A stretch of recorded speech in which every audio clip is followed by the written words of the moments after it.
Kas, iki chebrytė, kaip išsilaikė, tikiuosi gerai. Kaip sakant, jeigu nieko blogo, tai jau yra gerai. Tai va šiandieną biškį velsiu intrigos. Parodysiu projektuką,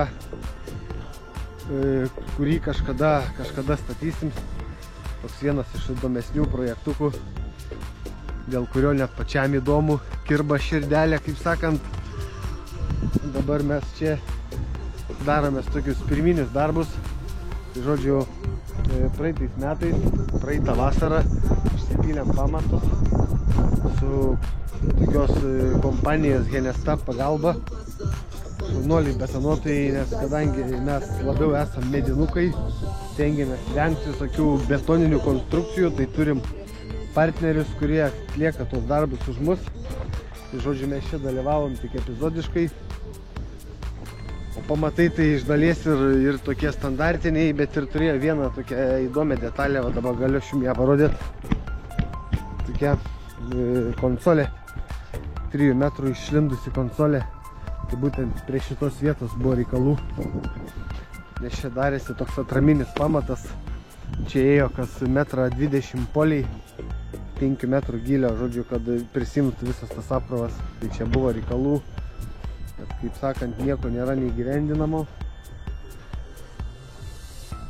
Paskui tam name, kas bus įdomesnio, tai va šita visa dalis, terasos zona, bus pagrindė stiklas, čia apie 120 kvadratų, jeigu neklystu, kažkas stiklo. Tai naudosim čia tokią mišrią konstrukciją.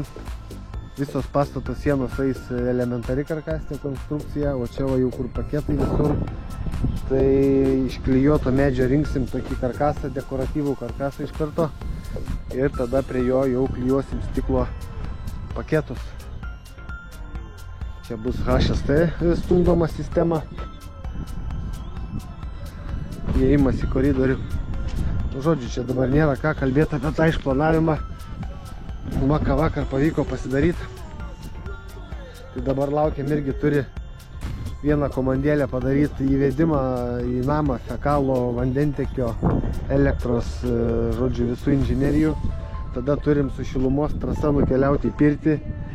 Turim nusivesti fekalo trasą į pirtį, vandentekio trasą, žodžiu, reikalų nusimato nemažai.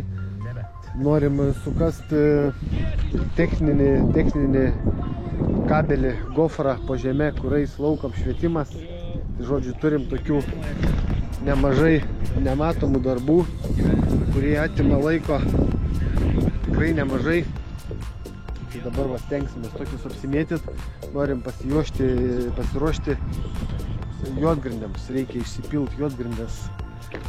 Juodgrindės čia irgi tokios nevaikiškos bus, nes kadangi čia yra sukelta su moliu, ne su smėliu, tai yra tikimybė, kad tas molis dar nėra sėdęs, nes apie kai kuriuose vietose beveik 1,5 metro grunto kėlėsi, tai neaišku kaip iš čia sukritęs.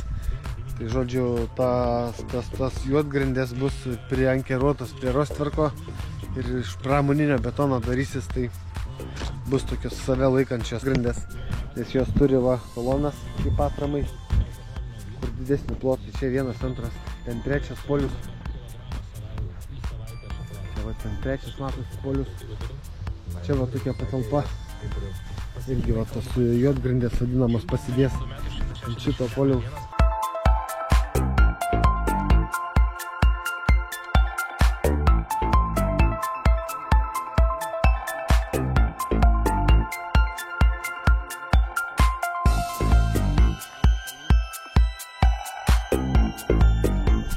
Žodžiu, čia bus tokia išsikišusi pastato dalis iš grunto, nes pats sklypo reljefas turi beveik 2 metrus perkritimą, o iš ten sklypas staigiai leidžiasi.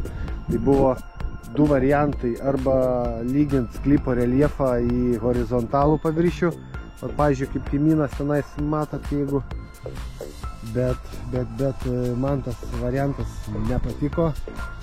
Nes pas mumis matė visi žmonės lygina reljefą, vat irgi tenais matosi, prisistato paskui atraminių senelių visokių ir mano nuomonė atrodo juokingai. Tai tam projektui tiesiog nelyginom reljefo, sužaisim su pačiu landšaftu, padarysim čia va šito vietoj tokį staigų perkirtimą. Ta pastato dalis liks išlindusi tokie kaip kabanti ore. Tai toks architektūrinis elementas, kuris priduos šarmo.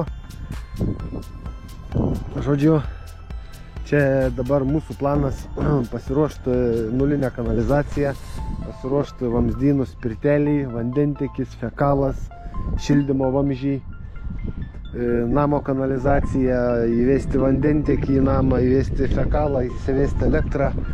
Žodžiu, pasidaryti viską, ko reikia, kad galėtumėm išsibetonuoti juodgrindės. Ir tada jau turėdami laiko kažkada pradėsim reks konstruktyvą. Traktoristas dirba atvažiavęs. Esu matęs greičiau kasant, iš tikrųjų. Nežinau čia. Nežinau.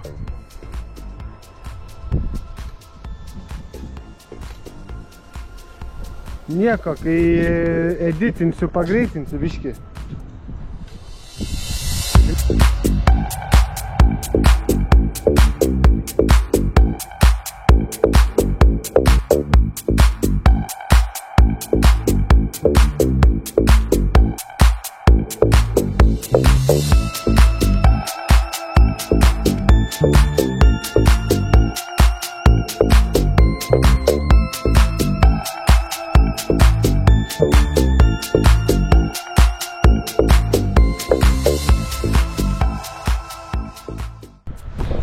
Šitoje vietoje nemažai kris, nes čia, nežinau, smėlio metras ko gero yra sukelta.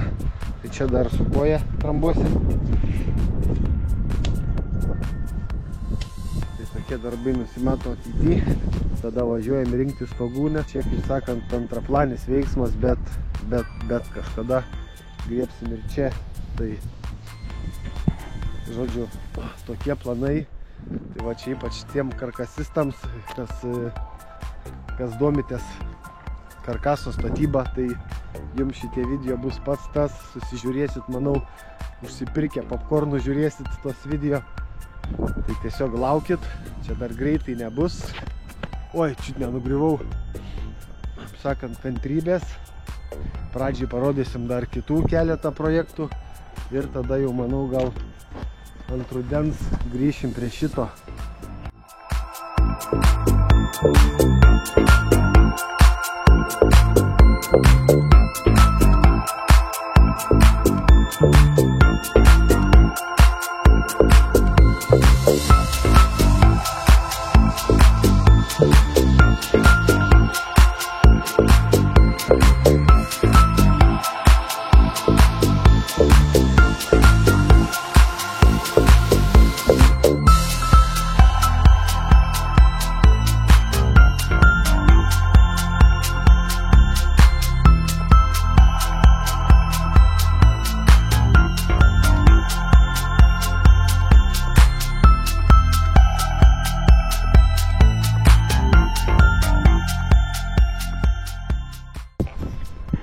Nu tai ką, tam kartui pirmam video užteks, aprodėm, susipažinom.